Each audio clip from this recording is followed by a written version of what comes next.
रास्ता तो आमर हूँ अस्तियारू बोरी पर्यंत रास्ता कि बहुत लोक ये जो रास्ता है काद माद जो है स्कूल को भी छुआ आसा बंद कर या हाइकोर्टर जनस्वार्थ मामला भी है। आमे भी देखुले अपन बाइक नगा बेले पड़ी जाइतिले एमिति केते दुर्घटना घटुची तो डेली तो पड़ुची एबे तो गाड़ी आसुना बाइक भी आसुना ये तो वर्तमान अस्तियारू बोरी आसिया पई छुआ अस्तियारू जाउचंती बोरी पड़िया कॉलेज देकी बुलिक आसिक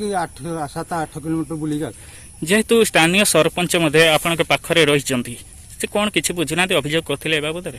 हां अभियोग तो सब बेले होउची केतले न होउची प्रत्येक जे सरपंच आइला तांको तर अभियोग होउची केतो अभियोग रे ही रहि जाउची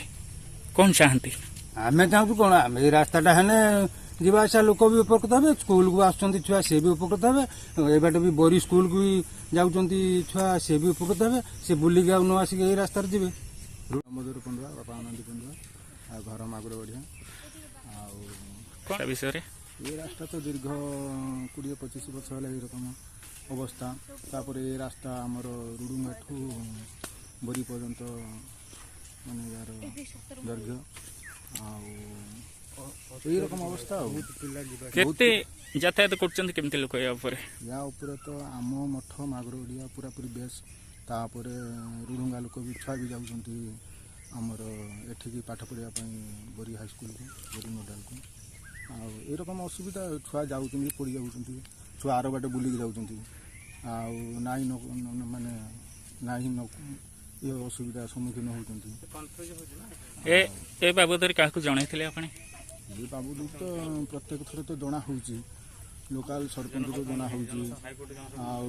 हो माने हाईकोर्ट जनशुणाणी भी होती समस्ते शुणुंट किंतु किसी कम ना एबे कौन चाहते आप चाहूँ कौन रास्ता ठीक है टी गाँ दी गाँव लोक टी उपकृत होते तापर बोरी आम जो स्कूल को जाऊँ छुआ पढ़ापी तांको टिके सुविधा होता से बुलिक जाऊँ 3-4 किलोमीटर दीर्घ